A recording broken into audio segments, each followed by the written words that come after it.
Mr. Dangote, you have previously complained about the difficulty of traveling on a Nigerian passport across the continent. Has it become easier?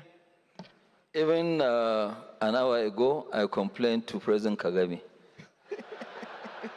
At least you can come here visa-free. No, here is the best example, but I told him that, yes, as an investor, as somebody who really wants to make Africa great, I have to now apply 35 different visas on my passport. And I told Mr. President, I said, Mr. President, I really don't have the time to go and be dropping my passports in embassies to get a visa. But you see, the most annoying thing is that, yes, if you are treating everybody the same, then I can understand. You know, I can assure you, Patrick doesn't need 35 visas.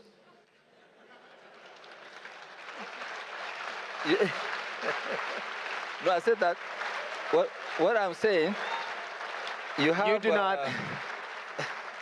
You don't need 35 visas on a French passport compared to a Nigerian passport. 35 visas on French passport. No. But, you know, so which means you have a freer movement than myself in Africa. Yeah, but you have, I remember that there are 3 countries, Uganda, Kenya, and Rwanda. You have 1 visa for the free when you are a tourist. This is true. I've done it.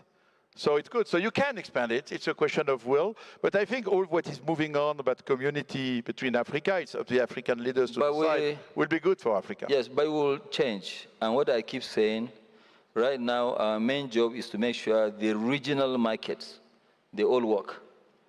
Okay?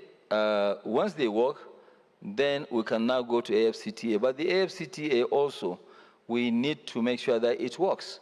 We cannot have a very, very promising continent, and our intra-trade is less than 16%. Okay, so we Africans will have to do it. If we are waiting for foreigners to come and do it, both the development of Africa, it's not going to happen. So it can only happen by us Africans. We must risk our resources and make sure that we lead.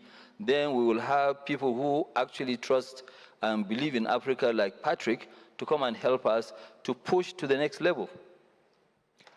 Thank you. Just 1 second. On a point of personal privilege, because I have the microphone, I complained recently about Nigeria requires me to pay $215 for a single entry 1-month visa every time. Biometrics is $170. And I said, as an African, as a Kenyan, this seems unfair. And they told me, actually, Kenya said it would be easier to come to Kenya, but then you introduced an electronic travel authorization, which made it harder to come to Kenya. So I was like, I don't work for government, but President Ruto is here, so he's heard. Okay. But